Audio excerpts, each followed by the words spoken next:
ಗಂಡಸರು ಅಳಬಾರದು. ಗಂಡಸರಿಗೇನು ನೋವಾಗಲ್ಲ. ನೀನು ಗಂಡಸು ಏನು ಹೆಂಗಸ್ರ ಥರ ಅಳ್ತಿ ಅಂತಾರಲ್ವ ಎಲ್ಲರೂ. ಮನೆಯಲ್ಲಿ ಅಕ್ಕ ಅಳ್ತಾಳೆ, ಅಮ್ಮ, ಹೆಂಡತಿ, ಮಕ್ಕಳು ಎಲ್ಲರೂ ಅಳ್ತಾರೆ. ಅವ್ರವ್ರ ದುಃಖವನ್ನು ಅವ್ರು ಹೇಳ್ಕೊತಾರೆ. ಆದರೆ ಮನೇಲಿರೋ ಗಂಡಸು ಯಾವ ದುಃಖವನ್ನು ಯಾರಿಗೂ ಹೇಳ್ಕೊಳ್ಳಲ್ಲ. ಹಾಗಾದರೆ ಅವ್ರಿಗೆ ದುಃಖನೇ ಆಗಲ್ವಾ? ಹಾಗಿಲ್ಲ ಅಲ್ಲ. ದೇವ್ರ ದುಃಖ ಎಲ್ಲರಿಗೂ ಸಮಾನವಾಗಿ ಕೊಟ್ಟಿರ್ತಾನೆ. ಬಟ್ ಅವ್ರು ಹುಟ್ಟಿದಾಗ್ಲಿಂದ ಅವ್ರನ್ನ ಕಂಡೀಷನಿಂಗ್ ಮಾಡಿರೋದೇ ಹಾಗಾಗಿರುತ್ತೆ, ಗಂಡಸು ಅಳಬಾರ್ದು ಅಂತ. ಹುಟ್ಟಿದಾಗ ಇವನ್ ಹಾಸ್ಪಿಟಲಲ್ಲಿ ನರ್ಸು ಕೂಡ ಅದನ್ನೇ ಹೇಳ್ತಾರೆ. ಗಂಡು ಮಗು ಹುಟ್ಟಿದೆ, ಗಂಡು ಮಗು ಮಗು ಹತ್ರ ಕೂಡಲೇ ನೀನು ಅಳಬಾರ್ದು, ಗಂಡು ಮಗು ಅಳುತ್ತಾ ಅಂತ ಕೇಳ್ತಾರಲ್ವ. ಇವನ್ ತಾಯಿಯಂದರು ಹಾಗೆ. ನಿಜ ಹೇಳಬೇಕಂದ್ರೆ ಗಂಡಸ್ರನ್ನ ಇಮೋಷನಲಿ ಮಾಡೋದೇ ಈ ತಾಯಿಯಂದರು.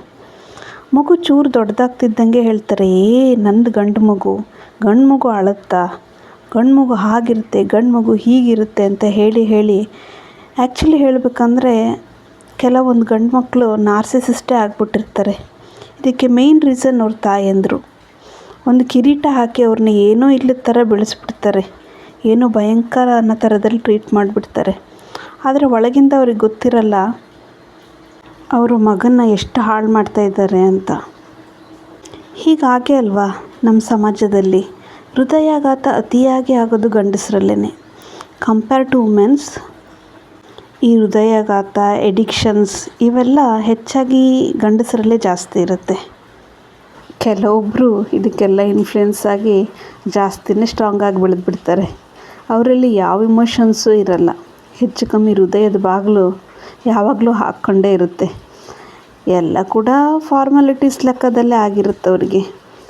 ಎಲ್ಲಿ ಸ್ಕೂಲಲ್ಲಾಯಿತು, ಮನೇಲಾಯಿತು, maybe after marriage also ಅವರಲ್ಲಿ ಯಾವ ಫೀಲಿಂಗ್ಸು ಹೆಚ್ಚಾಗಿ ಕಂಡು ಬರಲ್ಲ. Almost calculated life. ಹೀಗಾಗಬೇಕು, ಇಂಥ ಏಜಲ್ಲಿ ಇದಾಗಬೇಕು, ದುಡಿಬೇಕು, ಮಾಡಬೇಕು. ಇಟ್ಸ್ ಸೋ ಬೋರಿಂಗ್ ಲೈಫ್ ಅಲ್ವಾ? ಬಟ್ ಅವರಿಗೆ ಅದು ಪರ್ಫೆಕ್ಟ್ ಲೈಫ್. ಬಟ್ ಎಲ್ಲ ಗಂಡಸರೊಟ್ಟಿಗೂ ಈ ಥರ ಆಗಲ್ಲ. ಕೆಲವು ಗಂಡಸರು ಮುಂಚೆಯಿಂದನೂ ಸಾಫ್ಟಾಗೇ ಇರ್ತಾರೆ. ಅಂಥವ್ರ ಕತೆ ತುಂಬ ಕಷ್ಟ. ಅವರಿಗೆ ಹೊರಗಡೆ ಎಕ್ಸ್ಪ್ರೆಸ್ ಮಾಡೋಕ್ಕೆ ಯಾವ ಸ್ವಾತಂತ್ರ್ಯನೂ ಇಲ್ಲ. ಯಾಕಂದರೆ ಅಗೇನ್ ಕಂಡೀಷನಿಂಗ್.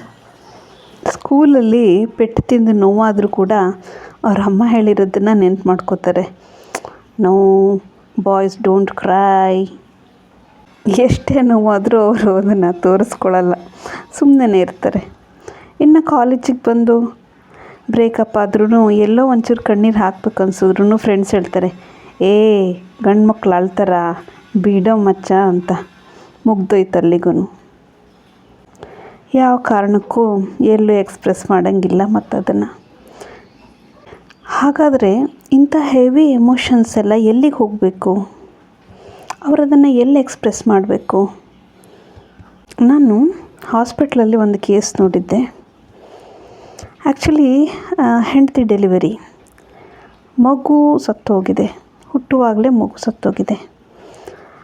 ಆ ಮಗುವನ್ನು ಫರ್ದರ್ ಪ್ರೊಸೆಸ್ ಮಾಡೋಕ್ಕೆ ಅವ್ರ ಅಪ್ಪನಿಗೆ ಕೊಡ್ತಾರೆ. ಮೇ ಬಿ ಮಗು ಸತ್ತಿರ್ಬೋದು. ಆದರೆ ಆ ನೋವು, ಆ ಕೇಸಲ್ಲಿ ಆ ಗಂಡಸ ಅಳಲಿಲ್ಲ.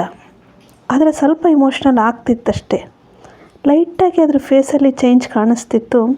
ಬಟ್ ಅವ್ರ ಅತ್ತೆ ಮಾವ, ಅವರ ಮನೆಯಲ್ಲಿ ಕೂಡ ಎಲ್ಲರೂ ಹೇಳಿದ್ದೊಂದೇ, ಈ ಟೈಮಲ್ಲಿ ನೀನು ಇಮೋಷ್ನಲ್ ಆಗಿಬಿಟ್ರೆ ನಮ್ಮ ಕತೆ ಏನು? ನಾವು ವಯಸ್ಸಾದವರು, ನಮಗಿಲ್ಲೆಲ್ಲ ಏನೂ ಗೊತ್ತಾಗಲ್ಲಪ್ಪ, ನಾವು ಹಳ್ಳಿಯವರು. ಇನ್ನು ಇದನ್ನೆಲ್ಲ ತಗೊಂಡು ಹೋಗಿ ಏನು ಮಾಡೋದಿದೆ, ಇಲ್ಲೇ ಏನು ನೋಡಿ ಮಾಡಿಬಿಡು. ಎಷ್ಟು ಬೇಸರದ ವಿಷಯ ಅಲ್ವಾ? ಅಂಚಿಗೆ ಬಂದಿದ್ದ ಕಣ್ಣೀರು ಅಲ್ಲೇ ಒಳಗೆ ಹೋಗ್ಬಿಡುತ್ತೆ. ಅವನ ಪರಿಸ್ಥಿತಿ ಹೇಗಾಗಿರಬೇಡ. ಇದು ಮನೆಗಳಲ್ಲೂ ಆಗುತ್ತೆ. ಮನೆಗಳಲ್ಲೂ ಯಾರಾದರೂ ತೀರಿದಾಗ ಆ ಸ್ಯಾಡ್ನೆಸ್ನ ಪ್ರೊಸೆಸ್ ಮಾಡೋಕ್ಕೆ ಕೂಡ ಗಂಡಸರಲ್ಲಿ ಟೈಮ್ ಇರಲ್ಲ. ಹೆಂಗಸರು ಅಳ್ತಾರೆ, ವಯಸ್ಸಾದವ್ರು ಅಳ್ತಾರೆ, ಮಕ್ಕಳು ಅಳ್ತಾರೆ. ಬಟ್ ಇವ್ರುಗಳಿಗೆ ಆ ಅಳುವಂಥ ಟೈಮ್ ಕೂಡ ಸಿಕ್ಕಲ್ಲ. ಎಲ್ಲೋ ಒಂದು ಸೆಕೆಂಡ್ ಇಮೋಷನ್ಸ್ ಬಂದರೂ ಕೂಡ ಜನ ಹೇಳೋದು ಒಂದೇ, ನೀನು ಕೂತ್ರೆ ಹೇಗೆ, ನೀನು ಗಂಡಸು. ಗಂಡಸರ ಜೀವನ ಕೂಡ ತುಂಬ ಕಷ್ಟ ಇದೆ. ಈಗ ಡೈಲಿ ಲೈಫೇ ನೋಡಿ, ಹೆಂಗಸು ಮನೇಲಿರೋಳು ಹೇಳ್ತಾಳೆ, ಕೆಲಸ ಮಾಡಿ ಸಾಕಾಯಿತು, ಈ ಮಕ್ಕಳದ್ದು ಒಂಥರ ಕಿರಿಕಿರಿ, ಈ ಟೀಚರ್ಸ್ ಬೇರೆ ರಗಳೆ ಮಾಡ್ತಾರೆ, ಅತ್ತೆ ಮಾವನ ಕಿರಿಕಿರಿ, ದೇವಸ್ಥಾನಕ್ಕೆ ಹೋದರೆ ಭಟ್ರು ಪ್ರಸಾದ ಸರಿಯಾಗಿ ಕೊಡಲಿಲ್ಲ ಅಂತ ಕಿರಿಕಿರಿ, ಸಂತೆಗೆ ಹೋದರೆ ಚೇಂಜ್ ಕೊಡಲಿಲ್ಲ ಅಂತ, ಹೀಗೆ ಅವರು ಇಷ್ಟಿಷ್ಟು ಸಣ್ಣ ಎಮೋಷನ್ಸ್ನೂ ಕೂಡ ಯಾವುದೂ ಬಿಡ್ದೇ ಎಲ್ಲ ಎಕ್ಸ್ಪ್ರೆಸ್ ಮಾಡ್ತಾರೆ. ಇವರೆಲ್ಲವನ್ನು ಕೇಳ್ತಾರೆ, ಬಟ್ ಇವ್ರು ಏನನ್ನೂ ಹೇಳ್ಕೊಳ್ಳಲ್ಲ. ದುಡಿಯೋ ಹೆಂಗಸರು ಅಷ್ಟೇ, ಮನೇಲೂ ನಾನೇ ಮಾಡಬೇಕು, ಹೊರಗೂ ನಾನೇ ಮಾಡಬೇಕು, ಇವತ್ತು ನನಗೆ ಬಸ್ಸಲ್ಲಿ ಸೀಟ್ ಸಿಕ್ಕಲಿಲ್ಲ, ಇವತ್ತು ಗಾಡಿ ಪಂಚರ್ ಆಯಿತು, ಅದು ಇದು ಅವ್ರ ಹತ್ರ ಬೇಕಾದಷ್ಟು ಕಂಪ್ಲೇಂಟ್ಸ್ ಇರುತ್ತೆ. ಇಷ್ಟೆಲ್ಲ ಎಕ್ಸ್ಪ್ರೆಸ್ ಮಾಡೋ ಹೆಂಗಸರಿಗೆ ಎಷ್ಟೋ ಸಲ ಗಂಡಸರಿಗೂ ಕೂಡ ಫೀಲಿಂಗ್ಸ್ ಇರುತ್ತೆ ಅಂತ ಗೊತ್ತೇ ಆಗೋದಿಲ್ಲ. ಅವರೇನು ಸ್ಟ್ರಾಂಗ್ ಇದ್ದಾರೆ, ಎಲ್ಲ ಹ್ಯಾಂಡ್ಲ್ ಮಾಡ್ತಾರೆ ಅಂತ ಅಂದ್ಕೊಬಿಡ್ತಾರೆ. ಬಟ್ ಹಾಗಿರಲ್ಲ, ಅವರಲ್ಲೂ ಬೇಕಾದಷ್ಟಿರುತ್ತೆ. ಆದರೆ ಅವರಿಗೆ ಕೇಳೋ ಕಿವಿಗಳಿರಲ್ಲ. ಲಕ್ಕಿಲಿ ಎಲ್ಲವನ್ನು ಕೇಳೋ ಹೆಂಡತಿ ಇದ್ರೂ ಅವ್ರಿಗೆ ಅದನ್ನೆಲ್ಲ ಎಕ್ಸ್ಪ್ರೆಸ್ ಮಾಡೋದಕ್ಕೆ ಬರೋದಿಲ್ಲ. ಬಿಕಾಸ್ ಎಕ್ಸ್ಪ್ರೆಸ್ ಮಾಡಿಬಿಟ್ರೆ ನಾನೆಲ್ಲಿ ವೀಕ್ ಅನ್ನಿಸ್ಕೊತೀನೇನೋ ಅನ್ನೋ ಭಯ ಕೂಡ. Again childhood conditioning. ಆದರೆ ಮನಸ್ಸಿನೊಳಗನೆ ಅವ್ರು ತುಂಬಾ ಅಳ್ತಾ ಇರ್ತಾರೆ, ತುಂಬಾ ಡಿಪ್ರೆಷನ್ನಲ್ಲಿರ್ತಾರೆ. ನಾವಾದರೆ ಸರಿ ಬೇಡ ಬಿಡು, ಕೆಲಸ ಇಷ್ಟ ಆಗ್ತಾಯಿಲ್ಲ ಅಂತ ಬಿಟ್ಟು ಬಿಡ್ಬೋದು, ಬ್ರೇಕ್ ತಗೋಬೋದು, ಇಲ್ಲ ಕೆಲಸ ಚೇಂಜ್ ಮಾಡೋಷ್ಟು ಟೈಮ್ ನಮ್ಮಲ್ಲಿರುತ್ತೆ. ಬಟ್ ಅವ್ರಿಗೆ ಆ ಥರ ಆಗಲ್ಲ.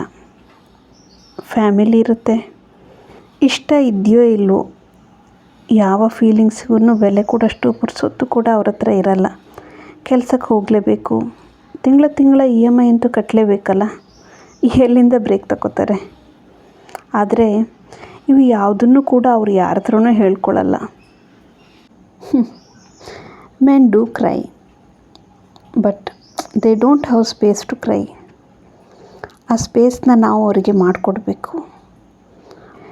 ಈ ವಿಡಿಯೋದಲ್ಲಿ ನಾನು ಹೇಳೋಕ್ಕೆ ಇಷ್ಟಪಡೋದು ಒಂದೇ, ಆಗಿದ್ದಾಗೋಗಿದೆ, ಜನರೇಷನ್ಸ್ ಹೀಗೇ ಹೋಗ್ಬಿಟ್ಟಿದೆ.